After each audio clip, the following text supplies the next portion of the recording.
remember meeting her one time in Ohio. Her and Marshall Elliott. She's a dynamo from what I recall. Pete must not be happy losing her. She has her family moving out from the Midwest now. They have a big ceremony all planned.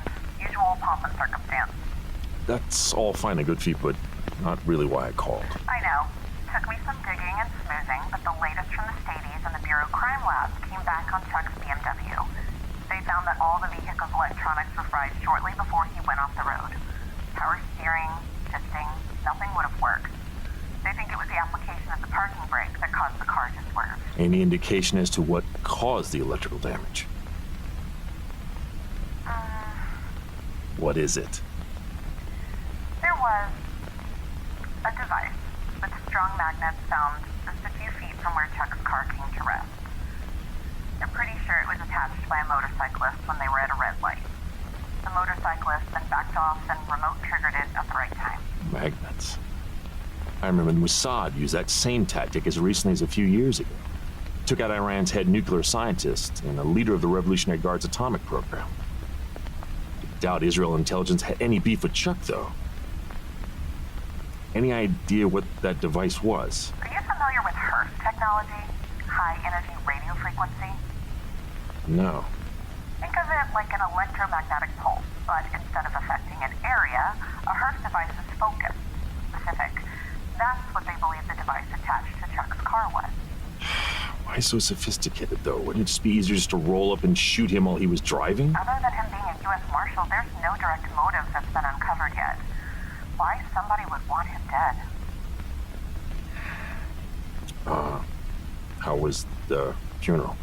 Was there a big turnout? Was Diane able to make it? I saw Diane during the ceremony bath, and I gave her your regards. The ceremony was beautiful. Director Davis flew out from D.C. 90 of 94 U.S. Marshals were in attendance. It was a proper send-off for both him and Janet. Yeah. Everybody but me was there. Do I need to use the big sister voice again, Bass? Not your fault. Everybody knows the circumstances, and it wasn't exactly like you skipped it for a trip to Tahiti. You were in a plane crash, for Christ's sake. I know, Fee. It's just that it... Have you spoken to that psychiatrist yet? Not you two. Okay. All right. Big sister voice it is. No. Look. You're not wrong, okay? And apparently it's a rule down here that everybody who winter overs must see him at least twice a month. I'll go. Uh-huh. I want to hear you say it. I want to hear you say the words. Fee. Bass Marlow? Between you and Diane, I swear to God. Fine. Okay? I promise you. I will see the station psychiatrist. In a professional capacity, Bass. Not just see him in the hallway. Yes, Fiona, damn it. I promise to see him in an official capacity. Now you see how easy that was. Oh, hey. Yeah. Happy early birthday. Hey, shh. No. Nobody around here knows about that, and you know my feelings about birthdays. Fine. Bass. Yeah. You've seriously been through a lot in the last year. You need to start focusing on you, on your own happiness. I know you'll keep your promise, but I worry. That seems to be your job, huh? Anything back from NTSB? They'll have a team ready to scramble from McMurdo to the crash site once the winter season lifts.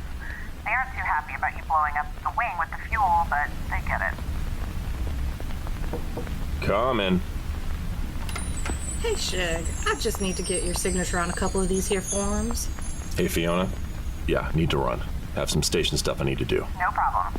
You just remember that promise. Oh, and Bass? Have a happy birthday tomorrow. Well, now butter me up and call me a biscuit. Is it your birthday tomorrow? Yes, ma'am, but Miss June, please, can we keep that just between you and I? I'm not big on parties, and with me being just 2 more years before knocking on 50's door. Well, now, bless your heart, I 100% understand. Mr. June was the same way about his age. God rest his soul. And he didn't like celebrating his birthday either. I have you covered, Shug. Now, can I have you initial these, please? Just initial? Oh, yes, Shug. Your initial signifies that instead of signing, you initialed. Then you have to sign this form, which states that you merely initialed the forms that required signing. Then, after you've signed, put your initial where you signed so that people will know that you okayed your signature with your initial. Okay, then. Here you go. Thank you, darling. Oh, and Miss June, please, about my birthday. Mum's the word. I understand. Looks like I'm going to be getting a surprise party tomorrow. Thank you, Fiona. Recording stopped. US Deputy Marshal Bass Marlow, 10th of April, 2022, 24 hours. This is day 50, Amundsen Scott Sabotage Investigation, LC-130, Flight ANG-0492 crash. In the galley is David Brewster, cargo loader and technician for the station. How you doing, Mr. Brewster? You comfortable, sir? Oh, fine. I'm fine, Deputy, and thank you for asking. Listen, I really want to thank you again for that reward being sent to my daughter. You know, she called me out of the blue the other day. We chatted for a long while. Got to speak to my grandson, too. I'm sure you remember this, but well, it had been years. That's wonderful, Mr. Brewster. Happy we make that happen. Now, let's talk timelines, if that's okay with you. Oh, sure. No problem. Okay. According to our first chat on this incident on February 11th around 06:30. I was in the supply yards that morning. Started at 6 a.m. like always. Because of all the hoopla with the murder arrest, we'd been falling behind in the stacking for the winter prep. I can tell you Zeke was not happy. Didn't like that none, no sir. So, we were scrambling, as you expect. It was all hands on deck to get everything back in place within 72 hours. I recall seeing you there when I came down to chat with Zeke. I know there was a lot of activity, a lot of commotion, everybody running around. But do you recall anything odd? Anything that now, looking back, you think wasn't quite right? Given the past 5 years of doing this, that one thing, well, it stands out. Stands out. Well, I mean, I guess the only thing that fits that bill would be all the extra construction supplies we got in 2 weeks prior. You know, being on the cargo team, I know when supplies are coming in and what supplies are going to go out. Helps with my job, my scrounging. That's what I do. You know, every item that the NSF and their supply contractors send down here, it's intentional. On flights in and out, weight matters. You can't just put a bunch of stuff in a plane.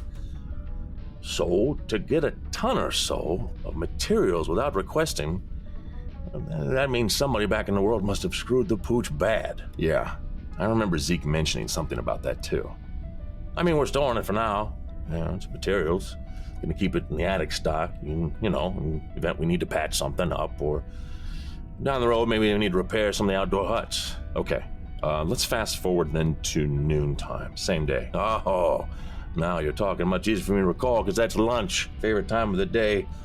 Morning crew all have lunch at the same time. Well, except for whoever has to stay on watch in the VMF, in the event of emergency, of course. That day, that was the day that pretty young lady of yours, she sang. She got a hell of a voice, you know. We had Tex-Mex burritos. Those are my favorites. Growing up in the West, as you can imagine, I had a lot of Latin food. I love a good burrito. It's probably one of my favorite things in the world. Any chance you recall who you were sitting with? Oh yeah, sat with Bill and Ted that day. Bill and Ted? Yeah, I mean, you must have interviewed them by now. Yeah, no, I have, both of them. I just never thought about... I'm going to imagine Zeke pairs them up often. Well, come to think of it, yeah, he does. Why? It's classic Zeke. William Tango and Ted Cash. He partnered up Bill and Ted, or Tango and Cash together. I'm sorry, I don't follow you, Deputy Marshal. It's nothing. It's, don't worry about it. Zeke's sense of humor. You had mentioned somebody having to hang back in the VMF arts that day. I don't, yeah. The other DeWalt's didn't bring that up when I spoke to them. Can you remember who that was? No. I'm sorry, Deputy. The old computer ain't what it used to be. Some things I can remember just fine, and others, little details, not so well. Gone. It's all about getting old, Mr. Marlow. It's not how it looked in the Sears catalog. Oh, and speaking of which, I understand it's going to be your birthday. Happy birthday. Let me guess. Miss June. No, I heard from Dan Biggs. He told me he was chatting Mr. Kelly, and he brought it up. You know, even the winter deputy marshal, it's hard to keep a secret around here. Trust me, I'm learning that. Okay. Do you recall anybody acting odd or out of place that day? Or during the time we were stranded on the mountain? No. Nope. Well, now that you mention it. I mean, people were anxious, of course. You and firefighter Fred and the others being in the crash. Lots of anxious people. But, what is it? Well, I remember one of the new kids, mechanic. His name is McTaggart. Yeah, he seemed awful shook up. Deacon McTaggart? He's one of the last to waltz on my list who I haven't been able to catch up with. You mentioned he was upset. Was he close with somebody on the plane? Dr. Timms, perhaps Mr. Ferguson? Not that I know of. He's one of the newer DeWalts that came late in the summer season. I haven't gotten to know him well enough just yet myself. Okay, Mr. Brewster. I think we have enough for this follow-up chat, and I really appreciate you taking the time off for it. Happy to help, Deputy. Whatever you need. Thank you for the coffee, Miss Alice. Extra delicious this afternoon. Oh, you're very welcome, Davy. You take care now, guys. Oh, especially you over there, Mr. Tomorrow birthday boy. Thanks, you, Miss Alice. Miss Alice. Recording started. Diane, you know exactly how I feel about my birthday. I don't need reminders about how old I'm getting. Now, Fiona thought it would be hilarious to blurt it out about my birthday while Sherilyn was in the room. Now this news about my birthday is spreading around the station like wildfire. Fiona must pay. It better not be a surprise party, all I'm saying. Okay, let's get down to brass tacks here. US Deputy Marshal Bass Marlow, 10 April 2022, 16:30 hours, South Pole Sabotage Investigation, Flight 0492 crash. Conducted several follow-up and one initial interview. Thus far, there is no one potential candidate or candidates which stick out as potential suspects. I've managed to clear approximately 20 station staff and scientists as suspects. Each had airtight alibis, their whereabouts could be verified by 3 or more individuals, and I've cleared them for any further consideration. Tomorrow, conducting the final 2 preliminary interviews. Deacon McTaggart, station mechanic and electrical specialist. Deacon was mentioned specifically by Mr. Brewster as acting in peculiar manner. Also, Dr. Lawrence Emerson Wainwright. He's canceled the 3 previous interview requests, which prompted me to have his superiors and the NSF order him to attend.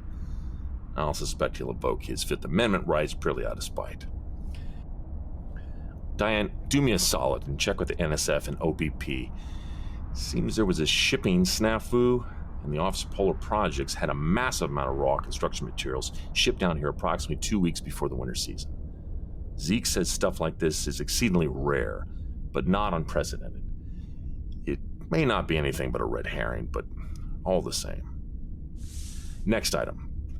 Regional DOJ staff have informed me that the Senate confirmed our new U.S. Marshal for Hawaii District.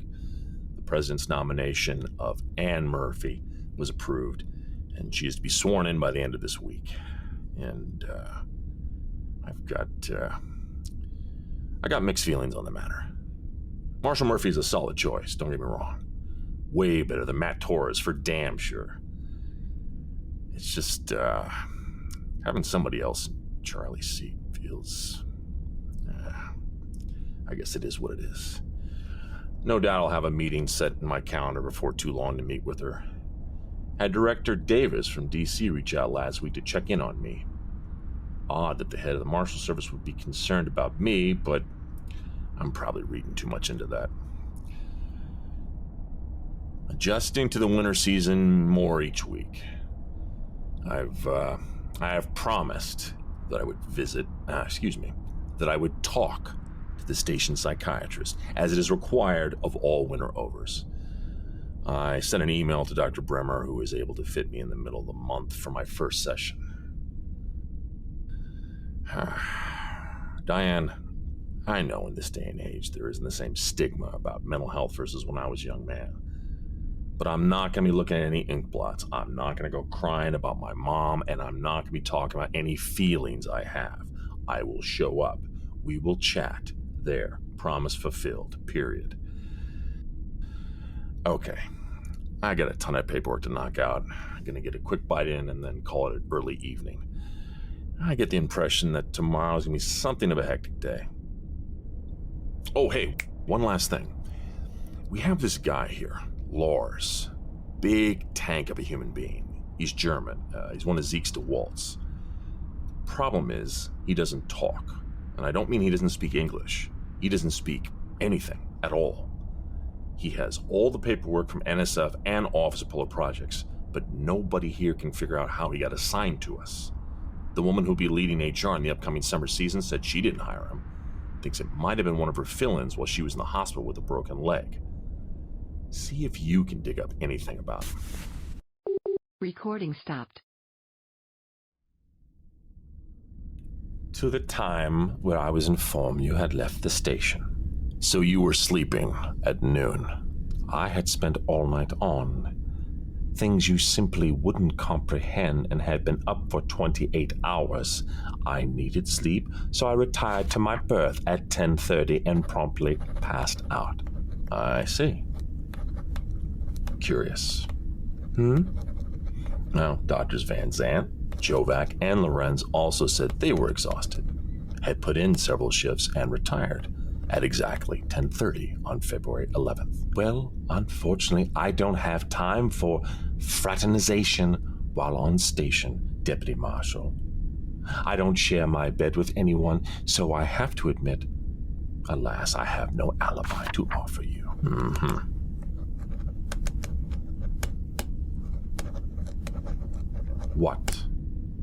What is so all-consuming? Just that.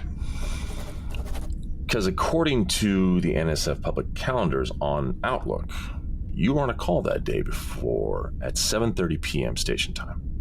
Dr. Jovac was seen in the galley by multiple people that same evening. Dr. Lorenz was in the Ice Cube lab, according to her doctorate candidates, and Van Zant was in infirmary with an inner ear ache. Hardly what I'd call working several shifts at once. Sorry, I don't know what to tell you. Obviously, memories are not accurate for the non-scientists.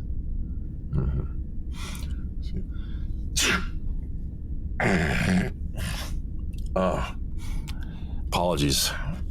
Please pardon me, doctor. Allergies. I'm allergic to bullshit. Oh, how juvenile. Not the witty repartee I'd expect and which I've yet to see from you.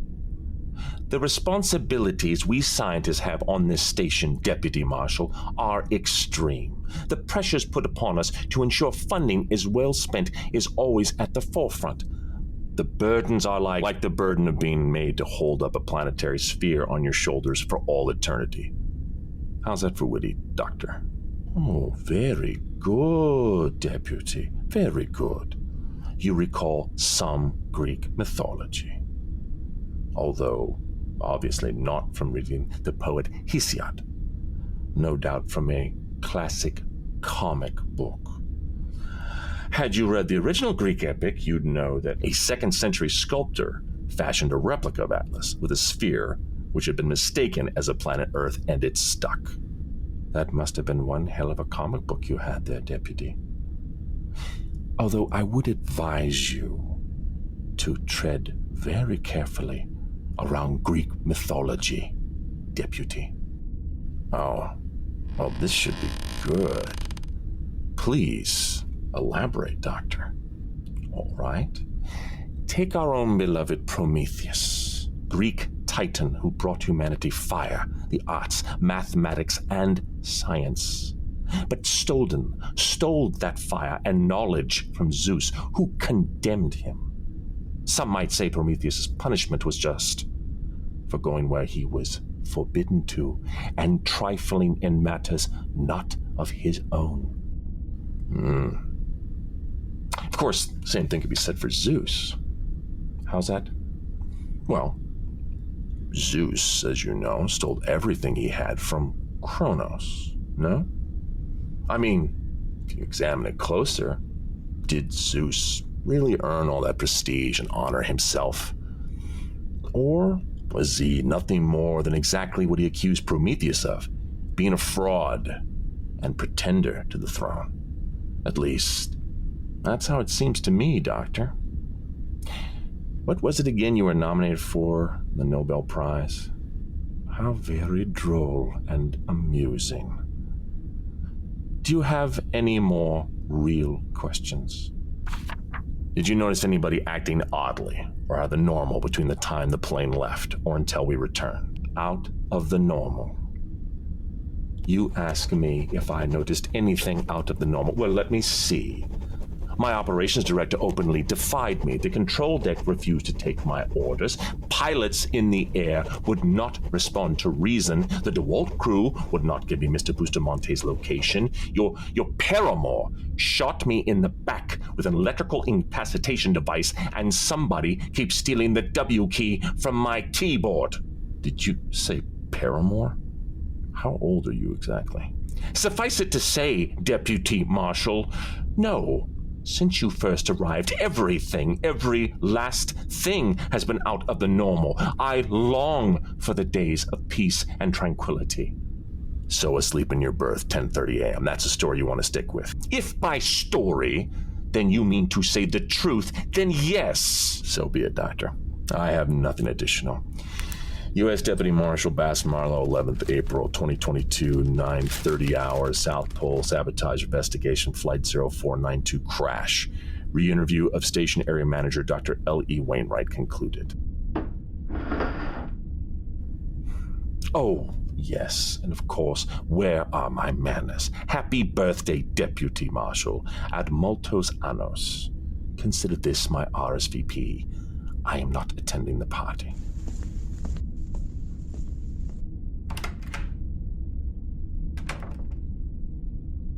Well, it doesn't take a master detective to pick up on his tells or that he's lying his ass off. He's not nervous lying, more what we call smug lying. Like when a suspect knows that you know the truth, but you can't prove it. Dr. Wainwright is the local proprietor of arrogance. Well, on the positive end of the spectrum, I know now a party is imminent. Longest day ever. Recording stopped.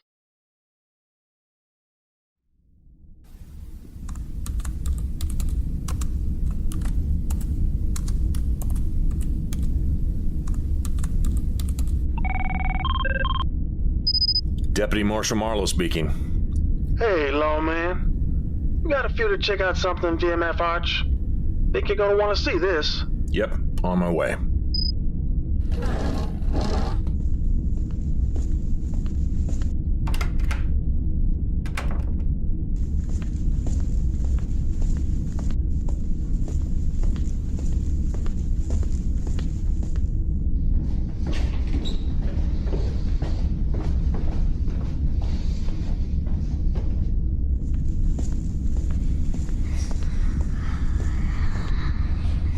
Hello? Hello?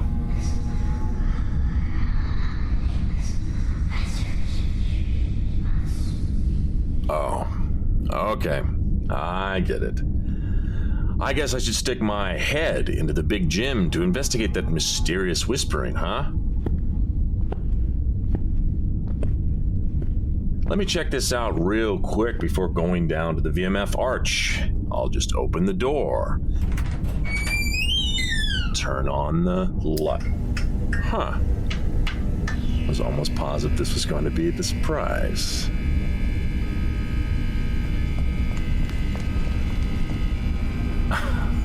Oh, you guys are good.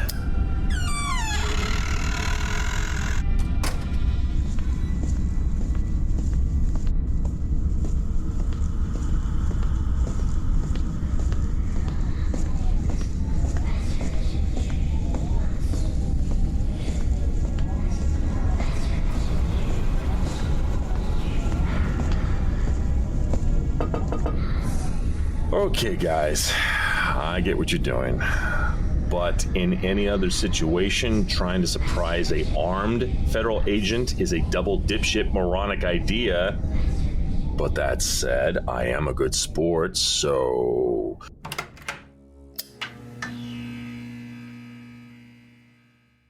I might be the first, but I won't be the last.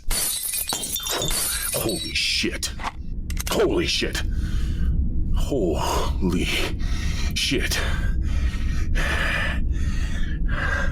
Okay, Bass. Nobody in here. And that is not possible. That is not goddamn possible. Because that looked like it was Dr. Rodney.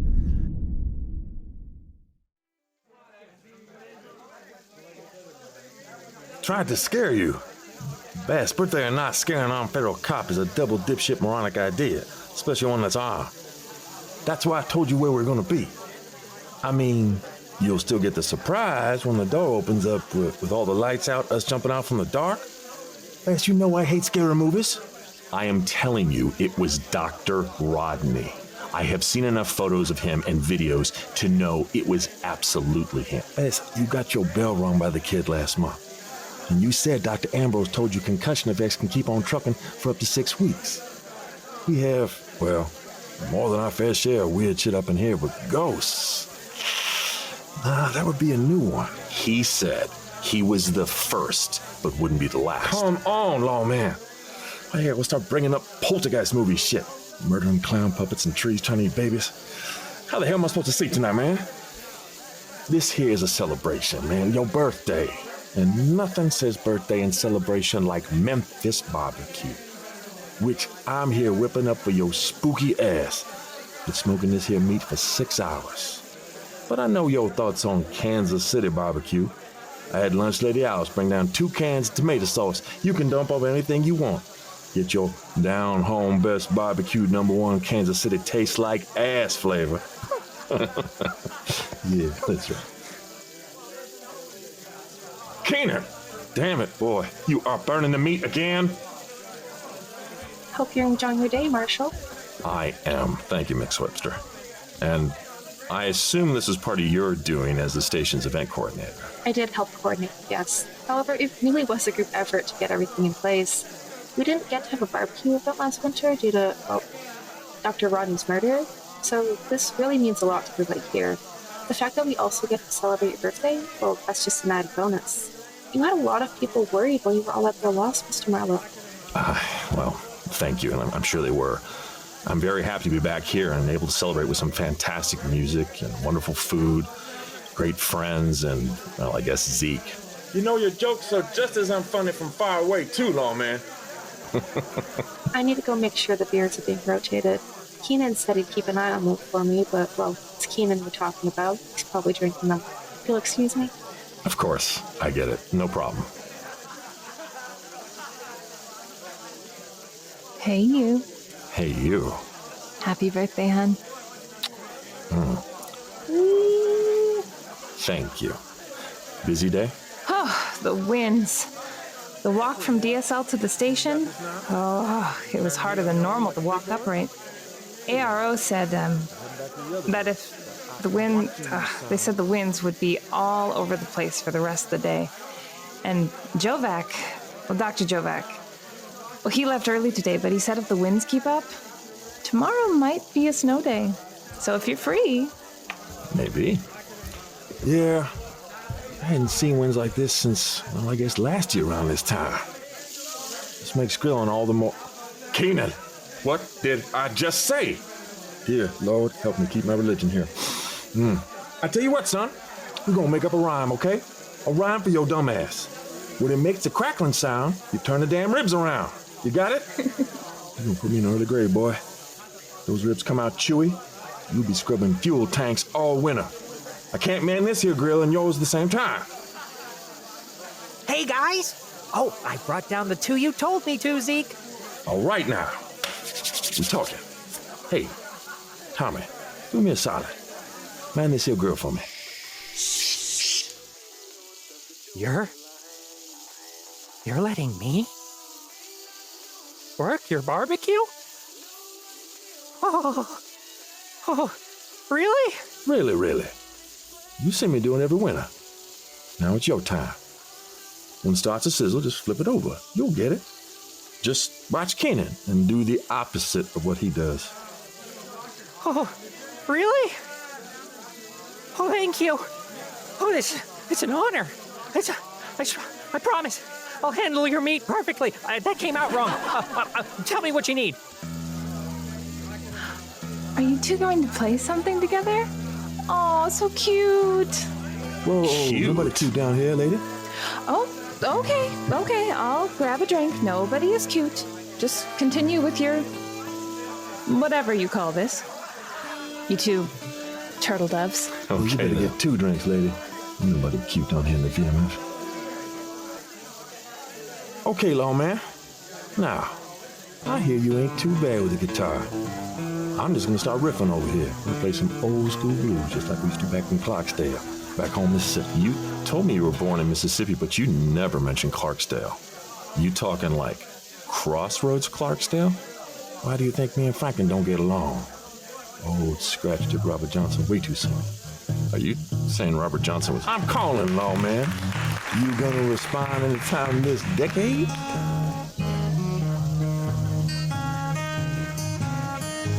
Come on now.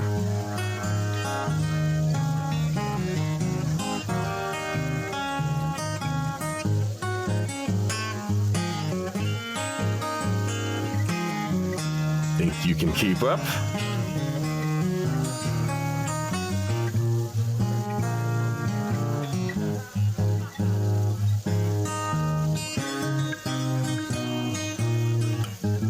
Yeah, you got it.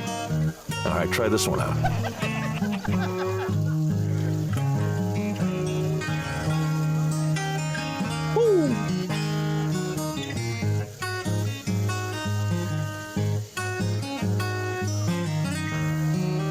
Look out now.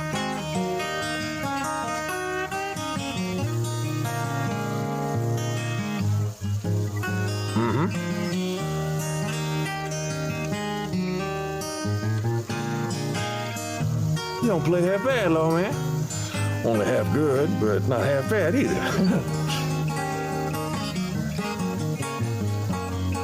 Oh.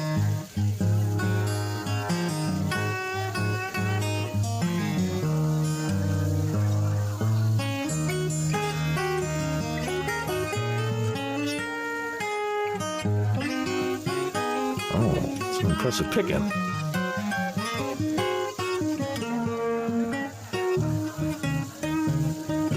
That's it? Yeah.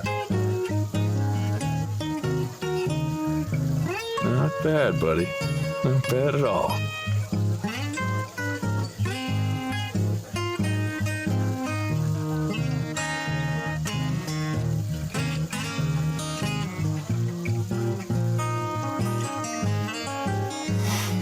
Oh, yeah.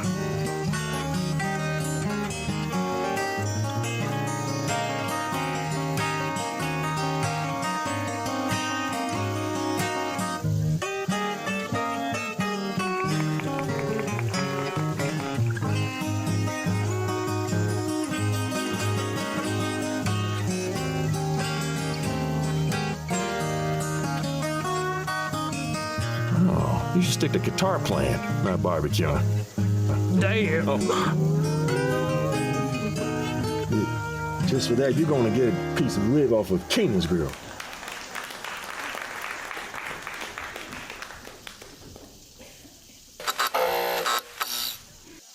Okay. Yeah, that's new. One flicker, but no power down and restart. Maybe it was just a regular flicker.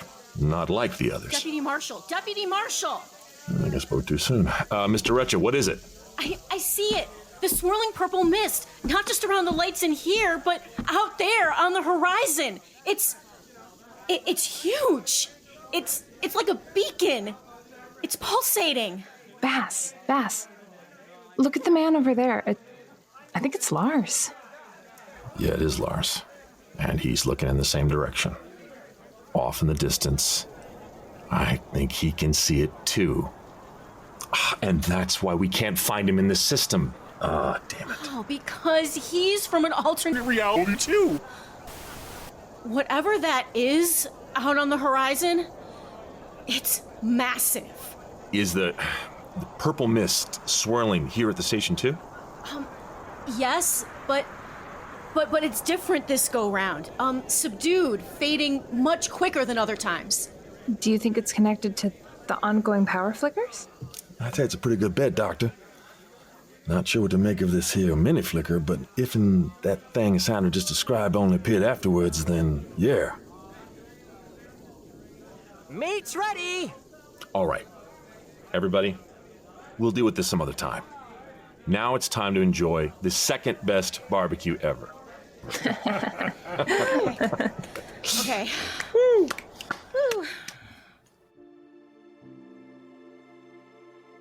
This is Brian Bradley. Thank you for listening to our show. We are commercial-free and able to do so thanks to our amazing sponsors. You can help support 90 Degrees by visiting our Patreon page. Go to 90degreespodcast.com. That's the number 90 and Degrees Podcast, all one word, .com. You'll find a direct link to our Patreon page where you can make a monthly pledge and get shirts, buttons, stickers, or even a shout out as an honorary station Polly. Speaking of, we'd like to send a special shout out to the following Pollies: Nick Wolf, Ernest A. Polron, and Padma Numi. Thank you for your sponsorship. It helps and supports us in so many ways.